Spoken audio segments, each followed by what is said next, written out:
So ayun guys, no, alam niyo naman na sikat ang flip top battle league ngayon guys. As in, actually way back before guys, no, dati sikat na po ang flip top battle league po guys, no. As in, Delo, Looney, yan, yung mga legends po talaga, no. And ngayon guys, no, na nabanggit ang ating isa sa miyembro ng SB19, no, si Stel po, no, sa isang linya, no.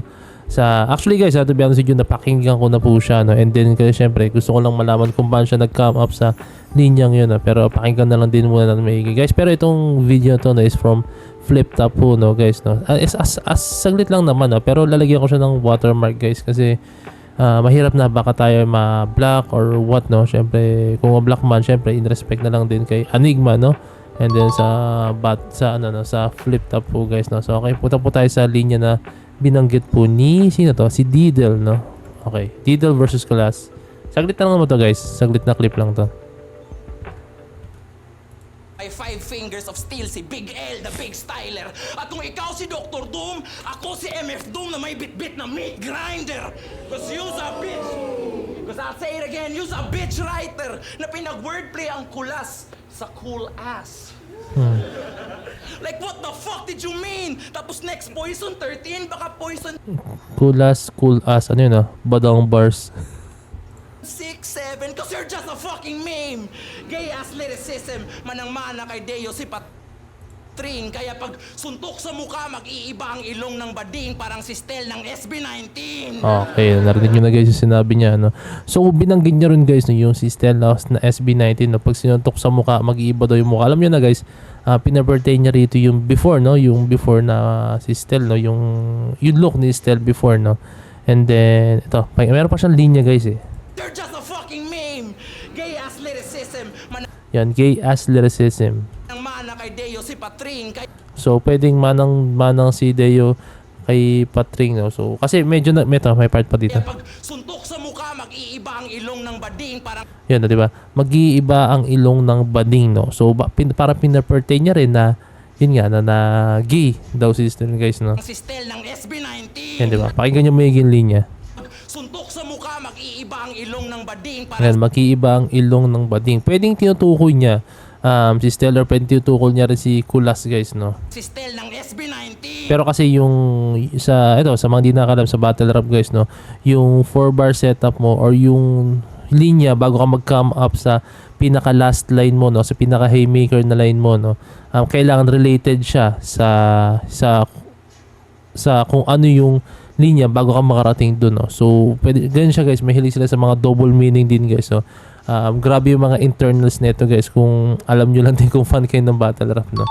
Kaya pag suntok sa mukha, mag-iiba ang ilong ng bading parang si Stel ng SB19. No, so pwede niya tinutukoy na bading si Kulas pero double meaning guys, na pwedeng si Stel din po ang tinutukoy niya dun guys, no. So yun guys, yun yung linyang sinabi niya, no. So nakita ko lang to guys, and then may nag-PM din po sa akin, no, na yun nga, may binabanggit nga daw si Stel, no. So ganun kasi ang battle rap guys, may freedom of speech, pero yun lang, hindi okay na sana kung yung sinabi niya lang is yung word na regarding sa appearance, kasi way back before guys, alam nyo naman si Stel, wala na po talaga sa kanya yung mga ganyang clashing mga issue po guys, no. As in, hinahayaan na nga lang niya guys, diba, no.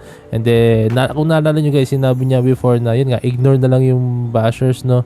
Hindi siya may insulto sa mga ganong klaseng patama, no. Tapos diba, sinabi pa niya na, well, so what, may mga ganun guys, na may mga ganun siya mga attitude na, hindi attitude, basta parang mga expression or mga ganong klaseng bagay, no. Kumbaga wala na sa kanya yun, no. Yung mga bashers lang talaga nagpapaka dyan guys, para maging mabuhay ulit yung mga ganong klaseng bagay, no. Pero sa akin lang, no, sana yun lang. I think pwedeng mas na-trigger lalo yung mga fans po talaga, no, dahil nabanggit niya yung word na bading, and then yung dating itsura ni Stel, no. Pero yun nga, medyo mahirap lang, medyo subjective siya guys, to the point na mahirap siyang timbangin, di ba? Kasi ang battle rap, free form siya guys, malaya kang sabihin kung gusto mo sabihin, it's up to the audience na lang kung paano nyo tatanggapin yung mga ganong klaseng bagay, no. Pero yun nga, medyo lang kasi mainit po talaga sa mga bashers, no, pagdating sa ganyan, pag may nabanggit kang ganong klaseng mga bagay, no. Pero wala na, yun ang naman lang sa atin. No? Pero ang mahalaga naman guys, nakapag-move on na tayo sa mga ganong klaseng bagay, and then yung maganda naman yung kinahinatnan, no, ng bagay, mga ganong klaseng pagbabash, no. And then kung taalala nyo guys, di ba meron pa nga yung sa Showtime guys, di ba may ng kaloka-like doon. Ang may iba ako nakikita ron,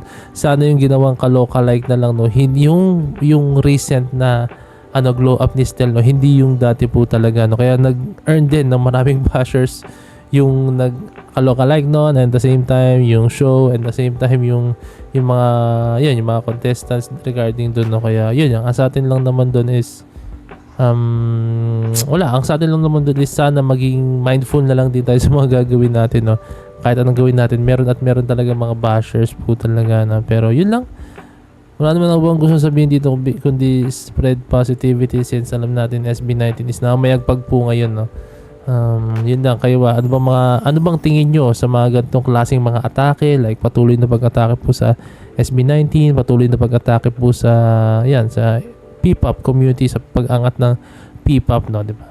So, comment down below, no. So, yun lang guys, kung may gusto mo kayo request, kindly comment down below and kindly ring down notification bell para lang nyo po pag-release ng bagong video, no. So, this is me, Point of View, signing out.